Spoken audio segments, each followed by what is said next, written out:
আবার ওয়েলকাম নবাবী বঙ্গে আপনাদের। বাঙালির মাছ কাটা হয়ে গেছে, লাল লাল মাছ, তার সঙ্গে সাদা পোস্ত, হলুদ সর্ষে, কালো সর্ষে, কাঁচা লঙ্কা আর সর্ষের তেল। ব্যাস, এই কয়েকটা জিনিস দিয়েই করে দেবে তুলকালাম।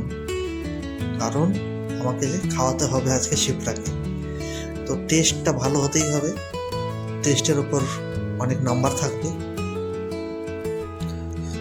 মাছগুলো এত সুন্দর ছিল আর যা সাজ সরঞ্জাম ছিল, আমারই জিভ দিয়ে জল চলে আসছিল। তো যাই হোক, শুধু ভাবছিলাম যে কখন পাতে পাবো। তো তার জন্য তাড়াতাড়ি করে সর্ষে, পোস্ত, কালো কালো সর্ষে আর লঙ্কা, একটুখানি জল আর কাঁচা লঙ্কা সর্ষে জল দিয়ে সব কটাকে একসঙ্গে একটা পেস্ট বানানো হলো। ব্যাস, পেস্ট বানানোর সাথে সাথে তার সঙ্গে আমরা যে কলা পাতাগুলো এনেছিলাম, ওই কলা পাতাগুলোকে একটু গরম তাওয়াতে সেঁকে নেওয়া হলো, তাতে এগুলো মুড়লে আর ভেঙে যাবে না। তো কলা পাতা আস্তে আস্তে আস্তে আস্তে এইভাবে সেঁকতে হবে। ডাইরেক্ট আগুনে দিলেও হয়, কিন্তু ডাইরেক্ট আগুনে দিলে হয়তো পুড়ে যেতে পারে। তো সেই জন্য একটু একটা তাওয়ার মধ্যে একটু তাওয়া গরম করে তার মধ্যে এইভাবে টিপে টিপে একটু সেঁকে নিলে ভালো হয়। তো এবার কলা পাতা ছেঁকা হয়ে গেল, এইবার সেগুলো হচ্ছে প্লেস করার পালা। তো এর মধ্যে আমরা নুন দিয়ে দিলাম। নুন আমরা পিঙ্ক সল্ট খাই, আর হলুদ, বুঝতেই পারছেন, হলুদ হচ্ছে কালার আর হলুদ হচ্ছে অ্যান্টিব্যাকটেরিয়াল। তো ভালো করে মাছগুলোকে মাসাজ করে নুন হলুদের পুরো গুণটা মাছের ভেতরে জোর করে ঢুকিয়ে দেওয়া হয়। তো সব কটা মাছ মাসাজ করা হয়ে গেছে। মাসাজ করার পর এইবার শিবরা কী করলো, ওই যে পেস্টটা বানানো হয়েছিল ওই পেস্টটার মধ্যে একটু হালকা কাঁচা সর্ষের তেল দিয়ে পেস্টটাকে আরও ভালোভাবে একটু মিলিয়ে নিল।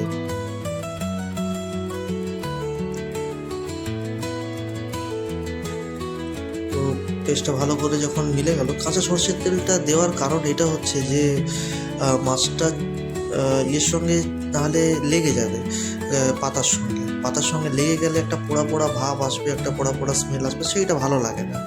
তো একটু সর্ষের তেল দিলে ওটা একটু একটা স্লিপিনেস থাকবে ওর মধ্যে, তো ওটা চট করে গায়ে লেগে যাবে না, মানে তেলের যেটা কাজ আর কি।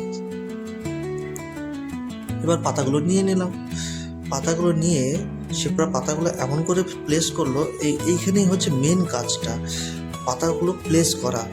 কারণ খুব বাজেভাবে প্লেস করলে ডাইরেক্ট হিটে হয়তো যে ভেতরের মাছগুলো আছে ওগুলো পুড়ে যাবে, আর যদি ভালো করে প্লেস না করা হয় পুড়ে যেতে পারে মাছগুলো, আর না হয় হয়তো কাঁচা থেকে যেতে পারে। তো এমন করেই প্লেস করতে হবে। তো তার জন্য শিবরা কী করলো, দুটো কলা পাতা নিল। দুটো কলা পাতা নিয়ে এরকম ভালোভাবে মাছটা রেখে তো আর সর্ষের যে পেস্টটা আছে সেটা ভালো করে মাখিয়ে দিল। এটাতেই হচ্ছে বেশি স্বাদ। দুটোই মাখিয়ে এইবার কলা পাতাটা মোড়ার পালা। মোড়ার জন্য একটু তার উপরে তেল দিয়ে দিল, যাতে আবার সেই স্লিপিনেসটা থাকে, যাতে মাছটা লেগে না যায়, কিন্তু অল্প পরিমাণে একটু তেল দিতে হবে। তো অল্প পরিমাণে তেল দিয়ে এইবার মোড়ার পালা। তো এখানে দেখতে পাচ্ছেন যে পাতাগুলো কিন্তু ভেঙে যাচ্ছে না। তো এইটা হচ্ছে সেই গরম তাওয়ার কামাল। গরম তাওয়াতে যে কলা পাতা সেঁকা হয়েছিল সেই গরম তাওয়ার কামাল। এইবার পাতাগুলো ভালো করে মুড়ে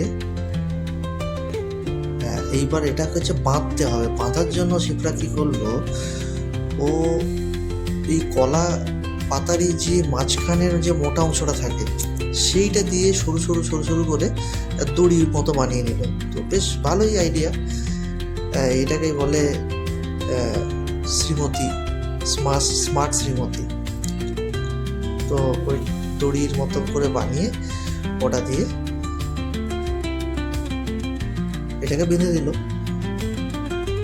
বেঁধে দেওয়ার এই একই রকম করে বাকি যে মাছগুলো ছিল, আমি তো একা খাবো না, বাকি সবাই খাবে, তো এই একই রকম প্রসেস করে বাকি মাছগুলো সব বানিয়ে নিল।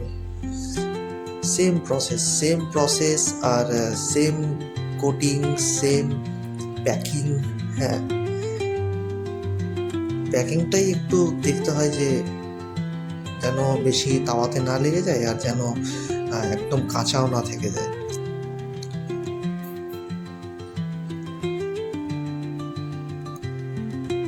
তো বানাতেও বেশ মজা লাগে, আর খেতে তো মজা লাগেই।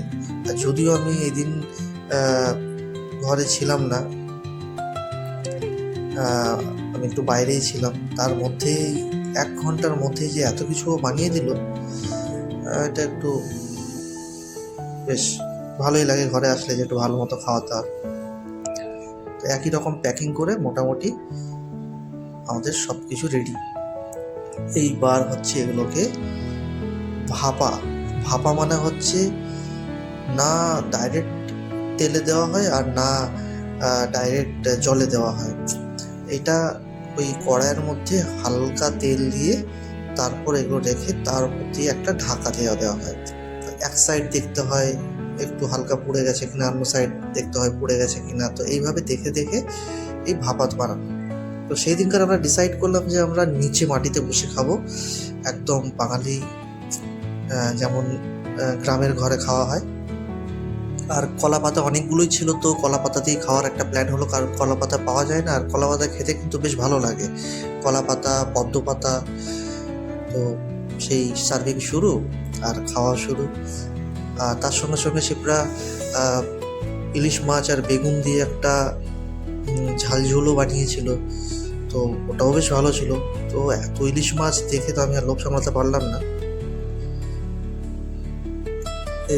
এইবার দেখুন, এই হচ্ছে প্যাকিংয়ের আনবক্সিং। বেশ ভালোই আনবক্সিং হলো।